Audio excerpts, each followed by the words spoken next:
Good morning, good evening, good afternoon, or good day wherever you are in the world, and welcome to the next episode of No Dice, No Glory. Sponsored by our jobs that actually pay us money, we're coming to you not at all live from an abandoned arms factory deep under a mountain in West Virginia. We are proud to proffer to you the finest in wargaming coverage. Without any further ado, let's get this show on the road. Hey, well, thank you, Sean, for that once again rousing introduction. This is Mitch, and I am joined by Troy Hill, who's making his reappearance back on another podcasting. It's my first time in 2023. How you doing today, Troy? I am doing excellent. Thank you, Mitch. That's awesome. So I'm filling in for Chairborne here, and last minute I got your notes, and I was wondering how you got the producers of the upcoming movie Cocaine Bear to be on our podcast. I thought it was amazing. No, actually, you arranged an amazing interview. You know Mike better than I do, so why don't you give do his introduction, and then Mike, as soon as as Troy butchers that, come on and give us your bona fides in wargaming. So, Troy, tell us about this guest that you arranged for us to have on the No Dice, No Glory podcast. Well, thanks for coming on, Mike. It is Mike Demana. I think I pronounced that correctly. Or Demana.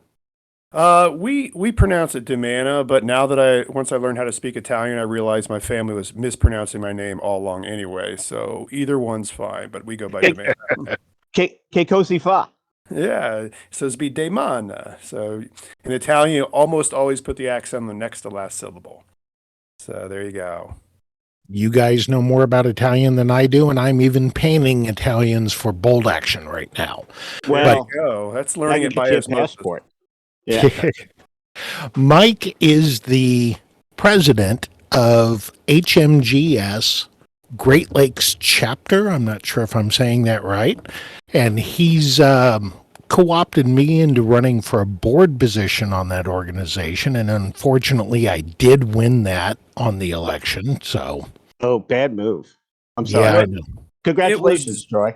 Yeah, definitely. It was your excellently written intro that you talked all about your focus on gaming, what you've done, your qualifications, and the fact that one of your opponents wrote like about 2 sentences. So.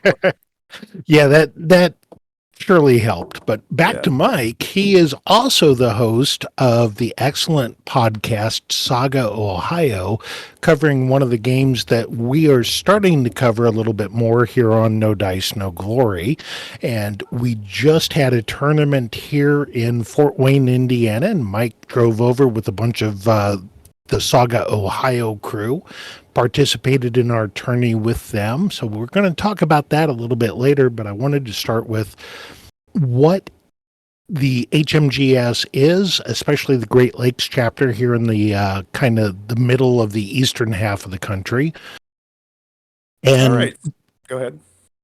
Just learn a little bit more about Mike and how he got into gaming and how he ended up in the HMGS.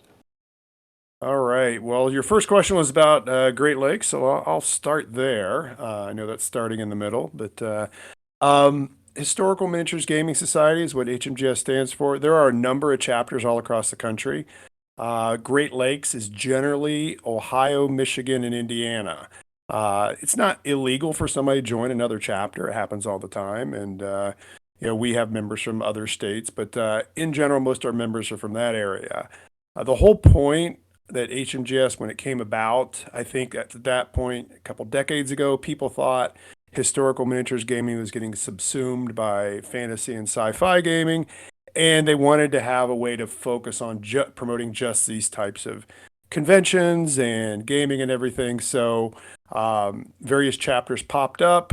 I got involved a number of years ago. I was the chapter newsletter editor for about 13 years, and then somebody finally took that off my hands and has been doing it for, I think, just about as equally long. So I guess that makes probably going on 3 decades worth of involvement in HMGS Great Lakes. And better than Troy, who was not able to resist even a month of my pressure. I was able to resist being on the board for many years because I was the editor of the Herald. That was our newsletter. And I figured we had to have the separation of the press and the politicians, so to speak. And then I eventually joined the board, and then when I joined a short time after that, term after that, I became president. Not that that's a big deal. It's kind of positions get shuffled around, and essentially the president's just the one who's probably really good at talking. So there you go. That's the HMGS Great Lakes. We sponsor a few conventions throughout the year. We also kind of encourage our members to go to some other regional ones and run games at them. So it's kind of our whole thing. Our whole shtick is promoting historical miniatures gaming. My first trick question, Mike. What is your favorite Great Lake and why? What's my favorite? I'm sorry, what lake? What's your favorite Great Lake? Oh, my favorite Great Lake, Superior. I took a trip up there in my early 20s, which is a long time ago, and just drove around Lake Superior. It is just a beautiful, beautiful lake, and also has the Edmund Fitzgerald song on it. You can't dislike it for that. You gotta love Gordon Lightfoot. Yeah. Troy said actually incorrect. The right answer was Huron. I'm going to disagree with that quite a bit. The unknown Great Lake, Huron, you mean? It is such a unknown Great Lake. So, we're all gamers. We all obviously were born. What was that first game that you played that you knew that you would be here years later talking about gaming to an audience? What was that? What was that gateway drug? Well, I had two separate kind of gateways. Early on, when I was probably in my 14 or 15, there was a guy in a group that I was in that ran Empire of the Petal Throne. And you have to be really old to even know what I'm talking about, but it's kind of one of those, came out the same time as the original version of D&D. It was a very bizarre kind of world. And so I played that before I'd ever even heard of D&D. And it was interesting. I liked it. I went out and bought the book. I found the book somewhere and went out and bought it. And I ran it for my two brothers, my older brother, my younger brother. And they liked it so much they would pester me to do another adventure for them. And but then it kind of died out for a couple years, didn't really game much. And then I ran into a group that was here in Ohio that one of my old friends from elementary school was a part of, and they were running D&D, and it was a Wednesday nights, I think that's when we got together, was Wednesday nights, and I was just 16, so I had my car and I could drive over on Wednesday nights and we could play D&D on a weekly basis, and we did that for many years, so probably up until I graduated high school, and then there was another kind of separate little intro, but I would probably say it was the D&D era because the camaraderie, the friends that I made through that, and we would do other stuff too. We would go up to Cedar Point together. We'd, stay all night at somebody's house and things, because, you're 16 at that age, and, 17, that's what you do. You can't go out to the bars or anything like that. You got to go have fun with friends. And so, so I would probably say that was really the moment where I'm like, yeah, this is great. I really enjoy this. What about the miniature side of it? What got you into little toy soldiers? So I'd always been interested in history. Big history buff all throughout my life. Teach history right now in middle school, 7th grade. And I saw something at one of the stores where we would go buy our D&D miniatures from. It was a rule book in there. It was War Games Research Group Ancients, 4th edition. And so I bought it and I read through it, and it was kind of complex, but I'm like, I could do this. And so I started buying 15 millimeter heritage miniatures, Republican Romans, started painting them up. And I mentioned it in passing to one of the other guys who was part of our D&D group, who was a little bit older. It was weird. There was like two generations. There was us 16-year-olds, and then there was another group, the old guys who were probably in their early 20s or mid 20s. But I mentioned to him, he goes, well, I do ancients too. And so he kind of reeled me in, and we played our early games together, and that was probably my start with historical miniatures or miniatures in general, assuming you don't count D&D miniatures on a little That board. counts. That counts. All right. Well, Oh, I guess, sure. I'm all right. actually, we're going to be playing here on the podcast my first real RPG. I've never played one. And we're going to be doing war stories from Firelock, the World War II one. I don't know. I'm worried about becoming addicted to it because I just don't have enough time. So with Saga, I got a question to kind of get us into that, but do you just mostly do Ancients? No, we do quite a bit of things. I've got a group now that the genesis of it is back from the D&D group. There's probably 2 to 3 people that were in that, so I've known them for 40 plus years, been gaming with them for 40 plus years.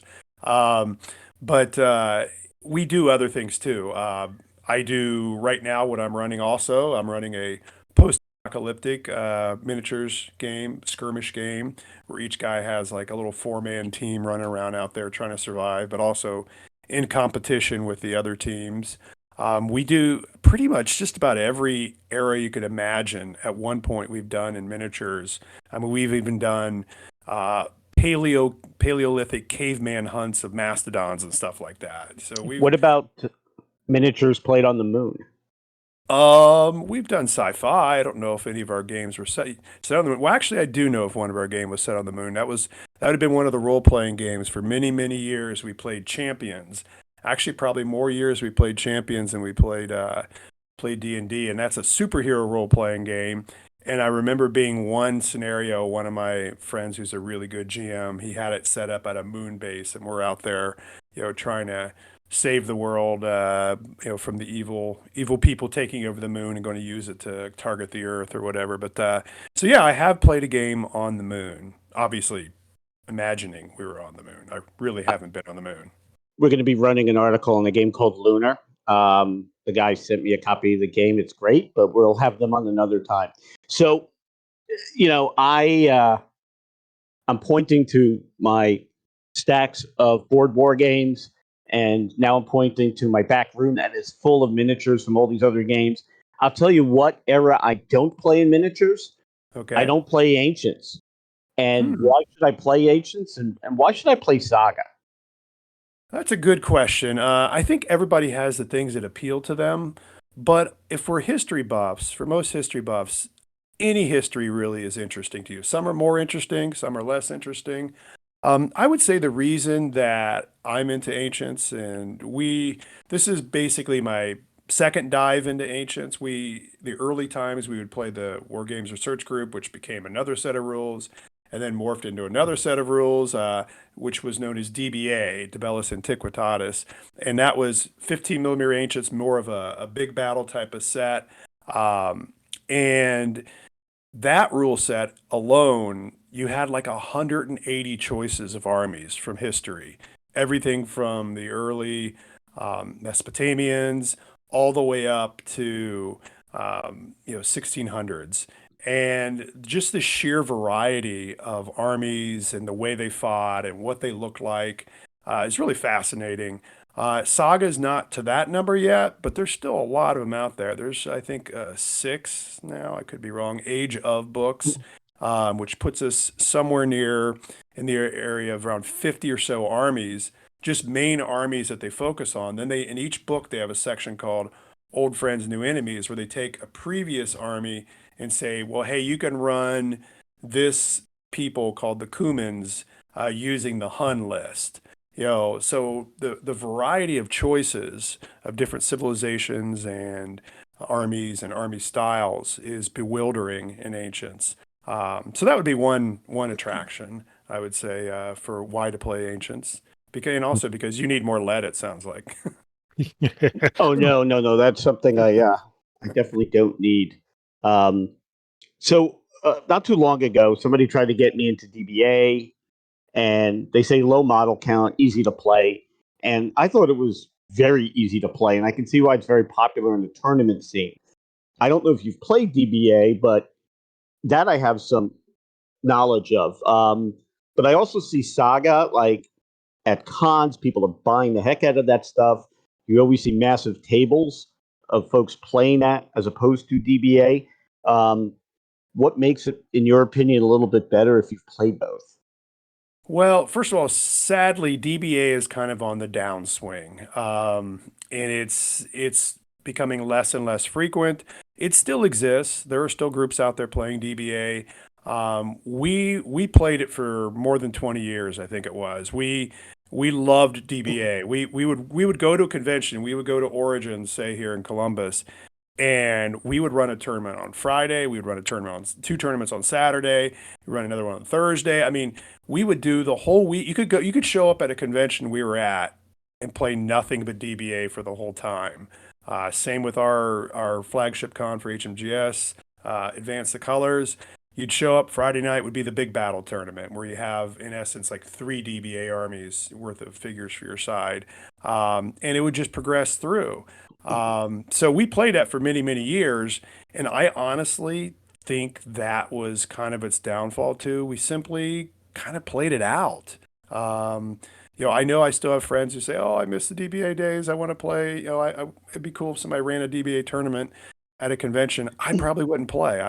It had a good run. It had 20 years. I'm done. Done with DBA. I even sold all my 15-member DBA armies. I sold the last of them at Historicon last year. My friend Jason Morosevich had a flea market. And when the last army sold, he sent me a text that says, "You were out of the 15-member DBA business." Because a few years back, I kind of, there had been a long period where I was doing no ancients. And then when I started getting the Saga 2 to 3 years ago, I kind of said, okay, we're going whole hog into this.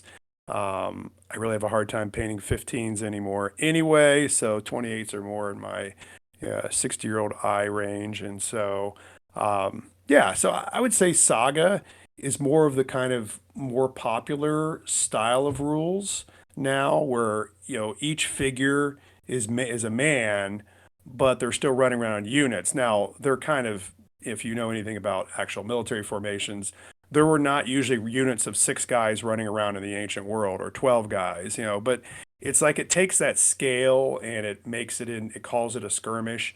But it's very popular. I mean, there's lots of games that do it. I mean, obviously the elephant in the room, Warhammer does it, and all its iterations. But I like Saga because there's a lot of thinking involved. Each army has its own battle board, which is kind of like the heart of its command and control. And learning to master those battle boards and learning how to play the Mongols, for example, which is my most recently painted army. It's a completely different thing than playing one of my foot armies. I mean, and you gotta be, there's things you gotta be careful about. You gotta pay attention to it. And it's a nice challenge, but at the same time, it's a really fun group of guys, or group of people. They don't take the tournaments as seriously. They help you out. There's laughs and everything like that. So I think that's a big attraction of it right there. The actual gaming challenge, the variety of armies, and just the friendliness of the Saga community makes it a really good pick to come up if you're looking for a game to play. Saga's really a great one. Yeah, it sounds like it. Troy, can you paint me up some Saga? Yeah. How much you willing to pay? Because my backlist is high.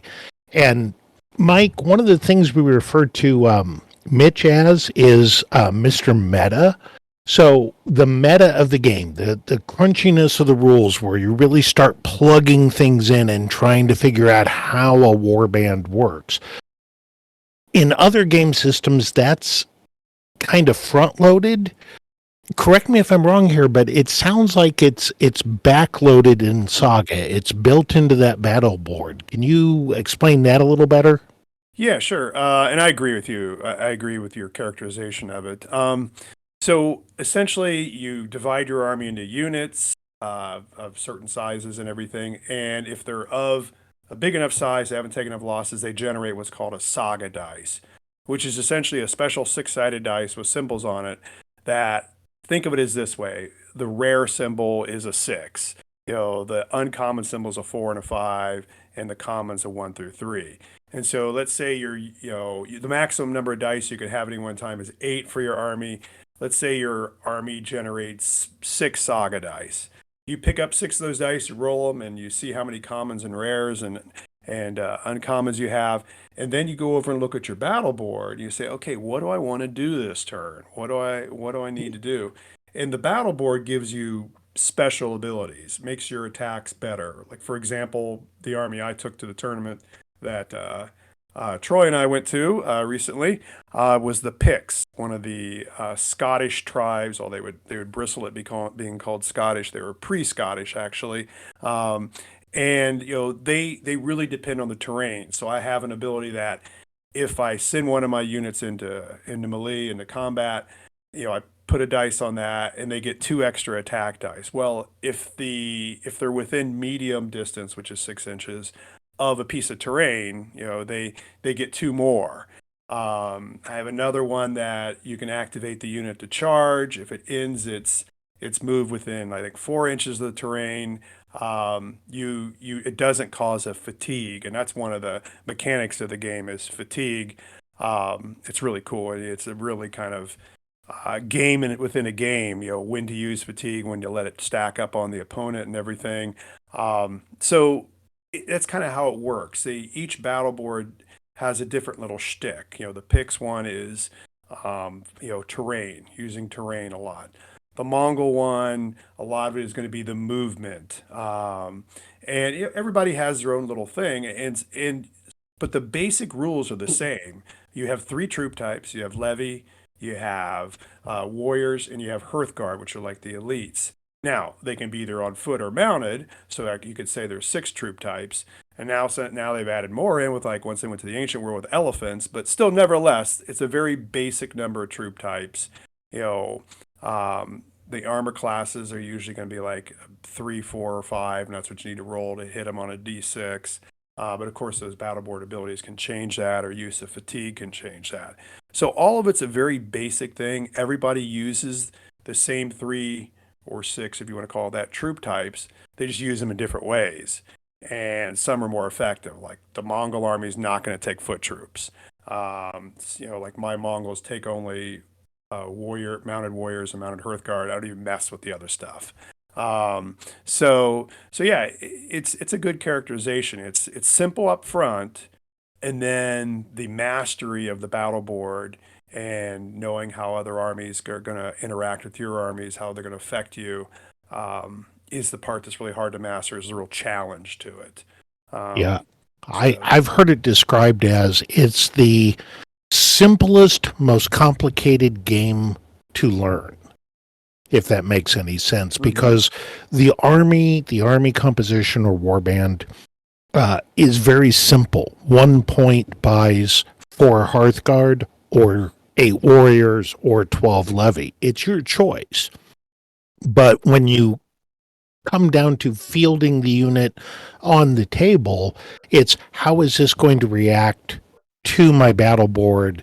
How do I get to interact with the terrain? And even the terrain is part of the game in the deployment phase. You're able to place terrain in most cases based on what they call the universal rules. So, like you said, the Picts rely on terrain for their special battle board abilities. And a couple other war bands do as well. But for me, with my Crusaders, Milites Christi warband, I don't really care too much about the terrain. I just want to get over in your face and start, laying the hits on, or being able to take the hits you dish out. So it's a totally different feel from warband to warband to warband. And I think that is one of the selling points of the game. So, it sounds like it. And, when you talk about bolt action, a World War II game, there's very little variation between modern armies from one another. Everything was combined arms. Some armies were more firepower. Some were more maneuverable. But, in Ancients, and correct me if I'm wrong, it covers a couple of hundred year period where things changed quite a bit. And depending on where the Army was raised and trained and the battles they fought much differently. In a way, does that help the flavor of the game? Mike, you said something great, like it got played out. Um, is that is Saga a game that takes advantage of that kind of environment that we saw in the period of ancient warfare?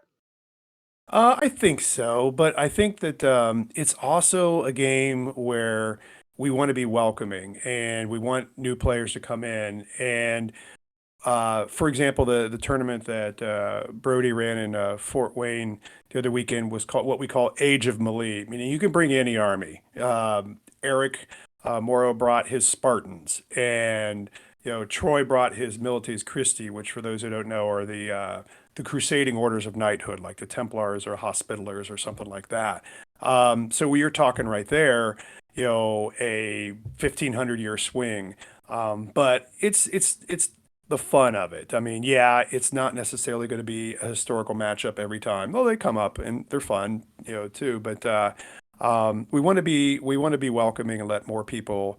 If you got only one army painted up, we don't want to say, oh, you can't play it because we're doing, Age of Invasions this week, and you don't have that army, So there's a big movement towards inclusiveness in ours, and people don't really care if it's an ahistorical matchup. I'm sure there are some Saga communities out there who bristle at the idea of fighting outside of the age books, but I think most people are pretty welcoming. Whether that's going to help it in the long run, will 20 years from now, we'll be reminiscing about the days of Saga. It's gone. It could be. I mean, it's just like any other game. If you play it a lot, you could get tired of it after a couple decades. But I mean, I really haven't started getting tired of it, and I've been playing it for probably getting close to 3 years now. In 20 Um, years, I can make you one promise. I what's that? probably will. I probably won't be walking on the earth anymore, so I guess it's okay. Okay, yeah. That's one way to look at it. It's like I don't have to worry about being tired of it because I'm not going to be around here that long. Yeah. I'm checking out. I mean, I want to leave a good-looking corpse when it's all said and done. All Um, right, you fair talk enough. about welcoming, and I think that is so important both at cons and at local gaming stores. I know folks that refuse to play certain games because they go to their maybe not so friendly local gaming store, and it's very cliquish and clannish. Hmm. For folks out there, and you are probably the expert on this, running events, getting some electricity going about these events. How do you guys make sure that it's a welcoming community, that you're growing the community? Because I'm probably the youngest guy on this podcast, but not by that much. How do we get that next generation? How do we welcome them in and get them addicted to Saga? Well, I think that to recruit people who aren't already friends of our current gamers or acquaintances of them, you pretty much need to go to a public venue, which means conventions or game stores. And it's hit or miss at game stores, I've found. I would say that I've probably had my least successful events trying to introduce a game at a game store when you show up, you set it up, and nobody sits down to play.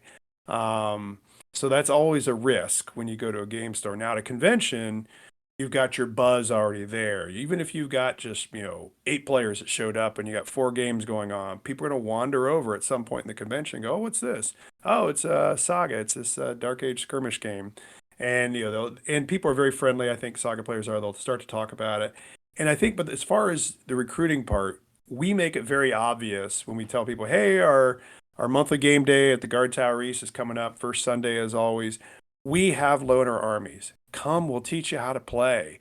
The first time at Advance the Colors, we ran a Saga tournament. The night before, we ran a how to learn how to play Saga, and we had 2 of the players that entered in that play in the tournament the next day. We said, hey, if you want to play, yeah, it may seem scary. You're in a tournament, but the point is, you're going to get 3 games in our tournament, and you're going to know that whether you really like the game or if you don't want to play it again or whatever, you're going to get a good taste of it. You're going to have a good time. It's going to be different challenges and everything. The games last about 2 hours, on average. So you're not going to be completely zonked. It's not going to be like 3 5-hour games and it's going to last the whole day. Still, though, it is challenging enough that you will probably be mentally zonked at the end of it. But yeah, I think that's really key is the outreach. I do a lot of outreach on Facebook. Saga Ohio is a Facebook group. You can look it up if you haven't heard of it. Saga Indiana is there, and both very active. There's like half a dozen other Saga groups on Facebook. So I reach out there in my rambling on Roman thoughts column, I call it, in the HMGS Great Lakes Herald. I always talk about Saga, and I always encourage people, hey, if you played DBA before, or if you played Ancients and want to give it a try, show up. We'll always have armies there for you to try it out. If you tried it out and you don't like it, no big deal. Not everybody likes every game. But I think that's a key part, is to have stuff for the people to play, to sit down and play.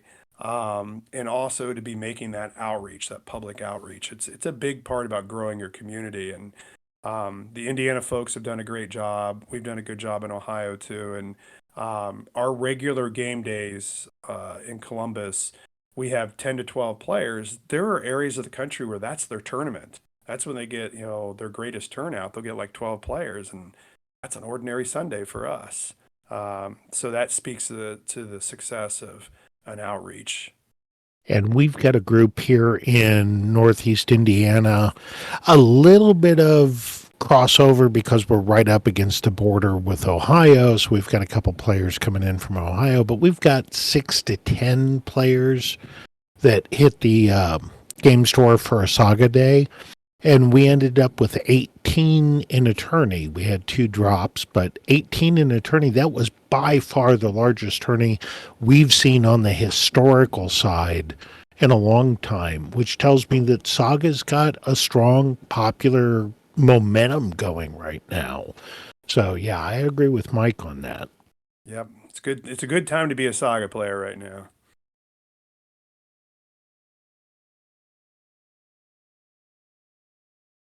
Okay, what's coming up tourney-wise at the conventions? I know we've talked quite a bit about what's going on in the area, but you mentioned Origins, and there's some other tourneys coming up for Saga as well as for HMGS to just players to go find what the HMGS is doing in their local area here in the Great Lakes region. What's coming up? So Great Lakes itself sponsors 2 conventions. The next one is May, the weekend in May. It's always going to be Armed Forces Day weekend, which this year happens to be 2021, 20th and 21st at Fort Meigs outside of Toledo, Perrysburg, Ohio. That's our next convention for Great Lakes. Now, we support a lot of other conventions, and that's where our next Saga tournaments are. CincyCon, obviously in Cincinnati, is an all-genre convention, and it is the first weekend in March. On Saturday, Adrian John is running a Saga tournament, so if people want to see it, we'll be there at that one. He's also running one at Daycon, obviously in Dayton, Ohio, and it's going to be April 1st, and so there'll be a Saga tournament there. There probably won't be a Saga tournament at Drums at the Rapids, which is the Fort Meigs one, just because of space requirements. We run it in the visitor center at Fort Meigs. So it's really kind of cool. You're sitting there playing your game, and you're looking out the window, and there's the reconstructed War of 1812 fort. But there probably won't be a Saga tournament there. Other than that, we did have a possibility of a Saga tournament at Origins, but the person had something else come up. So I'm thinking the big push we were going to do at Origins is probably going to be scaled back a bit. So that won't be happening. Other than that, Adepticon, we have nothing to do with that as far as from our Saga Ohio group, but that's kind of right now the big national convention for Saga. And they do, I think, Thursday, Friday, Saturday, and Sunday tournaments. So if you're a type of person that goes to Adepticon, then that's going to be the big one. I actually have not made it there yet. As a teacher, I get 3 whole personal days off each school year, and so I've got to parcel those out for the Great Lakes conventions, and I don't have the days to invest. to go to Adepticon to get off. So those are the big tournaments coming up. Origins is in Columbus, Ohio. We are going to try to have more historical miniatures games there. I think it's possible to still run a game if you're interested. But then in the fall is Advance the Colors. Right around the first weekend or two in October, and that's when we'll be running our third Advance the Colors tournament. Last year we had 24 players, so we're going to see if we can hit 30 this year. But that's going to be the biggie for our area for Saga. But there's always other conventions around, regional conventions. I know in Michigan they have Battlefields coming up. I think they had Spartacon earlier this year. So yeah, there's a lot of different conventions in the area around. But as far as Saga tournaments go, CincyCon and DayCon are the next ones on schedule. Okay. We also mentioned that you do the Saga Ohio podcast. What possessed you to get into podcasting about a little game just called Saga? So when I was first learning how to play Saga, there's this podcast out there that's not really very active right now, but it was definitely my inspiration. It's called the Northern Tempest Saga podcast. It's done by three guys in England, in Britain, and it was just wonderful listening to it. They had three very distinct personalities, and they would talk about their games. They would analyze lists. They'd all three go to a tournament or something and come back and razz each other about how each person did, and they'd kind of talk about it. And I just loved it. And then I listened to every single episode they had, and then silence, there's nothing more. And I was getting kind of sad that there's nothing else there. And but at the same time, there's a YouTube video cast called Saga Thursday, run by a guy named Raj out of Wisconsin, and he has a co-host, Monty, out of Minnesota, and that's more active. And they would do that, but there's a video format, but it's the same kind of thing. And I was thinking, no, there's still, I still am interested in it. I want to do more. My background is in journalism.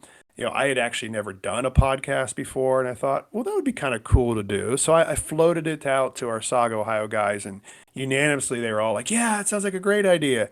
So my initial idea is, well, I'll interview each of us, our local core gaming group, Saga Gaming Group, about their favorite army. And it went over so well that I just kept going, spiraling it out further. I interviewed the Northern Tempest guys.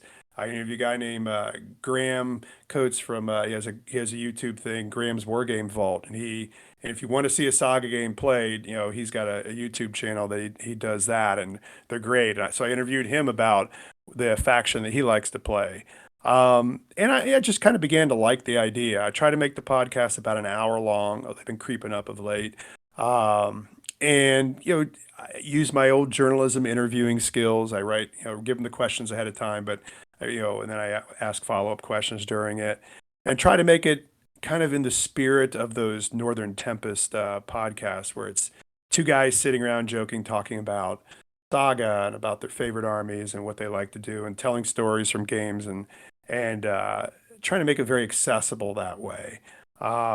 So I just finished recording episode 32. As a matter of fact, right before we got on, I was listening to it and making little edits to it. And I interviewed Joe Deerkop, who went to the Fort Wayne tournament and came away the victor with his Mongols. So that's going to be coming up. I'll probably have it out tomorrow, or who knows, maybe even tonight if I feel like I can't sleep and need to get this finished. So that's what inspired me to do it. I've kind of added on. I actually, for Christmas one year, got a Yeti Nano microphone that I'm talking on right now, and that improved the quality, I think, of the audio.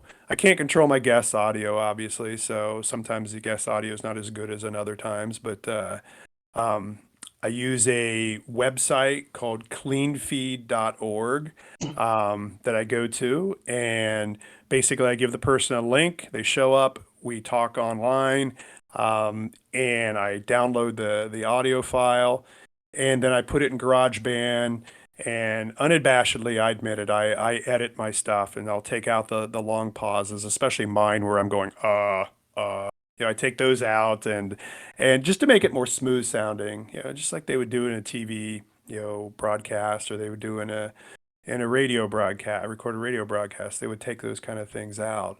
And I like it. I'm kind of a little bit techie, so I enjoy doing it. So we're up to episode 32. I think this is my 4th year of doing it. So it's always fun to tell my students that, oh yeah, I've got a podcast. Like, what?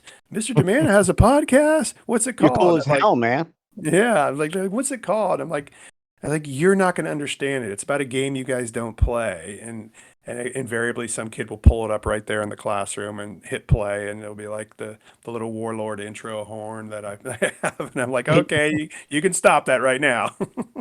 Can you sign my iPhone screen? Yeah, exactly. You probably learn, like most of us, like, any idiot can do a podcast, because we've been doing them for a few years now, and we are definitely a bunch of idiots over here. Well, but yeah, it's fun.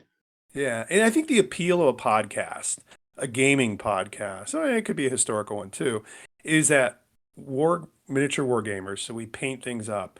Mm-hmm. It's something to put on while we're painting. And I will sit there and listen to, the Activation Phase podcast, a SAGA one done by a couple guys from Europe. I'll listen to the YouTube SAGA Thursdays. I'll listen to Graham's games, whatever, while I'm painting. And it's just nice and relaxing. And it's, kind of somewhat inspiring to be listening to something that you're actually painting. So, I think podcasts are still very useful and relevant for us miniature war gamers. Yeah, and for the exact reason you indicated. I mean, a lot of folks listen to us while they paint. We even host our Tales of the Sail guys host, where they get together, paint on Discord or I think Google Chat or something, and you see the dude sitting there painting, talking, and it does get you motivated.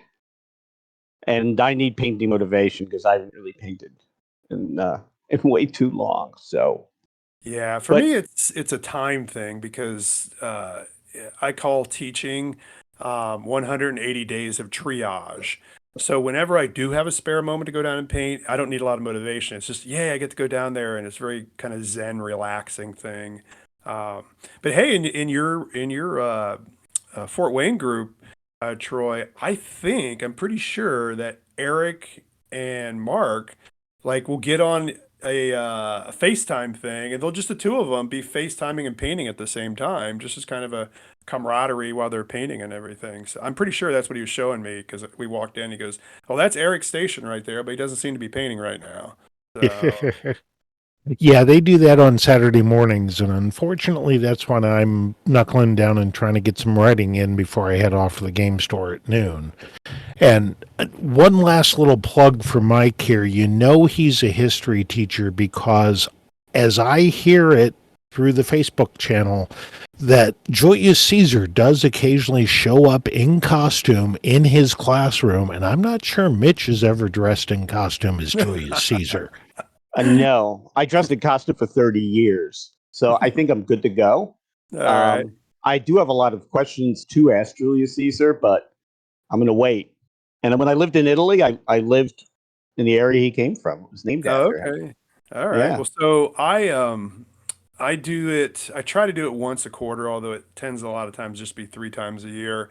It starts off with my lesson on Alexander the Great is Ptolemy, his general, coming in to tell the kids about his best friend, Alexander the Great. And so I'm in character the whole time. I even tell the kids, General Ptolemy be coming in. They're like, "Well, how? He's dead." I'm like, "Well, ask him." And then they'll go, "Well, how come Mr. Demana isn't here?" I'm like, "Well, Mr. Demana is kind of a lightweight. I only come back this one day a year, and we usually have some wine, and he's probably sleeping it off right now." And so, so I do that. I do Ptolemy when we're studying the Greeks. And I do Julius Caesar when we're studying Rome, and coming up here possibly as early as next week, probably next week, I will be Suleiman the Magnificent, and I'll have the largest hat you ever saw in your life on, so the turban that is. So, yeah, so it's fun. I like doing it. I think 99% of my kids enjoy it. There's always the one kid is like, that's not cool. It's the, that's not, it's too weird for me or whatever. But, or they're like, oh, is that going to be you dressed in costume? I'm like, no, Suleiman the Magnificent come. And I always have a story for why, like for Ptolemy, why he's allowed to come back from the dead. It's like, well, the library at Alexandria was dedicated, to Athena, the goddess of wisdom, and it became the most famous library in the world, ancient world. And as a reward, Athena lets me come back one day a year, and so I come back and I come to Mr. Demana's classroom and I talk about my good friend Alexander the Great. So there we go. Good to have a rationalization. Yeah, I tell you what, I don't know about most of our listeners, but I think I'm going to check out some Saga. I think I'm going to pick it up. All right. I mean, while you guys were talking, I did a little Google search on it, and it seems like they have all of these Army books, so it covers a very wide, piece of history, and I do play Command and Colors Ancients. I like that. Mm-hmm. Maybe this will get me back into painting. There you go. Let's hope. Something has to work eventually, right? Well, and I know the name of a painter if you want to send something off who is like the world's fastest painter, and he charges a very reasonable price. So if you don't have time to You get shoot your me army that. painted up, I will email it to you or message it to you on Discord, one or the other. And he's great. I the first and only army I've ever sent off to be painted was when I sent off to him because I knew it was so far down my list and I wanted to play it. But like I have other friends that's their go-to. Every time they get an army ready to be painted up, they send it off to Ted, and he does a great job on it, paints it up, and I mean, literally, it has been less than a week in some cases that he had an army done. Wow. I know that's pretty crazy when you're talking about 50, 60 figures. Is that what an army is in that game? It depends. Probably the minimum you could have would be 25 figures. That would be 6 points. We usually play 6-point games, and as Troy was telling you, 1 point buys 4 points of four Hearthguard figures. So you could do 6 times 4 24. Then you need 1 for your warlord. Although personally, my warlords usually have several figures on the base. I'll usually have the general. I'll have a standard bearer, hornblower, favorite pet dog. My Morris general had a pet cheetah, all those kind of things, just to make it a more attractive stand. But so that would be the minimum, like 25 figures. And then if you went with all levy, 6 points of levy, that would be 72 figures. And then, of course, your general, your warlord. But I would say a good average is, 40 to 50. It just depends on which type of army you choose, which is part of the beauty of it is, you have, so many choices and you can tailor something to your style. Or you can say, okay, I've been playing this army and I want to try a different style army. I want to try a mounted army instead of this foot army, or I want to try a shooting army instead. So it's kind of cool. That's an attraction in itself to continually buy more lead and paint up more stuff, like we ever needed that temptation. Yeah, I don't think so. I think it's an addiction. Yep. I actually at a wargaming conference for professional wargamers, I ran the social event, and I got up there and I said, "Hey, my name is Mitch, and I am a wargamer, and I haven't been clean ever." And some people got the joke, some people didn't want to get the joke, but we do need a support group, and I think podcasts provide that to us in certain ways because it's like, hey, these guys are addicted to this stuff just as much as we are. Yeah, and that's why we like to have our local gaming group and get together with the guys. And yeah, in the long run, I've always said gaming is all about camaraderie. I mean, yeah, we're history buffs and we like to get the new army on the table, but what keeps us coming back week after week is the friends and the stories and the jokes around the tabletop and everything like that. So let's say I had the time and I broke into your house. Okay. I know it sounds horrible. And I looked at your games. What game would be on a shelf in your household that would really surprise me after talking for the last 45 minutes? So first of all, you'd have to find the game shelf. Let's say you open up there's the board game closet. And I don't know if there'd be anything in particular in there that would be surprising because I prefer the more Euro style, get a bunch of people together, have fun. The game takes an hour or two style war games more than the old, giant ones that take all day to play that, we all started, a lot of us started on, many years ago. So I don't think even in the board game closet would surprise you. Let's see. Let's say if you make it downstairs to the giant terrain and miniatures closet, you're looking at the figures and everything. Not so sure there's anything there that'd be surprising. I mean, I've got sci-fi, not a lot of it. Got a lot of historical French and Indian War stuff. Of course, the ancient stuff. Modern 20 millimeter. Wars of African independence. I don't think that would be as much of a stretch. Yeah, I don't know what would really be considered a surprise in there. What modern rule set do you use? Actually, since you let me say it, I'm going to give it a plug. It's my own rule set. It's called Wars of Insurgency. Me and a few other friends started a company called First Command War Games. And we have 7 or 8, I think it is, rule sets or campaign sets or whatever out. And Wars of Insurgency is that, 1960s on to modern day wars of African independence. You could do South America, whatever. It's the not, giant helicopter, airplane, Team Yankee modern conflict. It's more of the low scale one. You may have an armored car or something like that in there, but for the most part, it's an infantry game. When this podcast goes off, we have to talk about something. Okay, all right. So I can't spill the spoiler here. All right, cool. Well, anyway, it's that's the rule set I use. I use my own Wars of Insurgency. But I know there's a lot of other ones out there. It's really catching on now, the modern wargaming thing. I like it. Too soon. But hey, that's me. Well, let's see how long we've been going here. Oh yeah, we're hitting up an hour. Most of the folks are already falling asleep. Mike, it was great to talk and meet you finally, and hopefully we'll talk again, and maybe one day even meet. Yeah, that would be awesome. Troy, I'll let you wrap it up with Mike and send us back to Sean in the studio. Well, thank you, Mike, for coming in and talking to us tonight and letting us know all about SAGA and what the HMGS here in the Great Lakes region is doing. I do appreciate your time coming in. Any last thoughts before we throw it back to Sean? No, I would say if anything other than that, just that spread the word about podcasts and about things you've listened to. What you like. For example, I listened to something called the British History Podcast. And it was given to me by another gamer just in a conversation. So I guess that would be the thing. Talk about and spread the word about different things you heard. Like you guys are letting people know about SAGA, Ohio.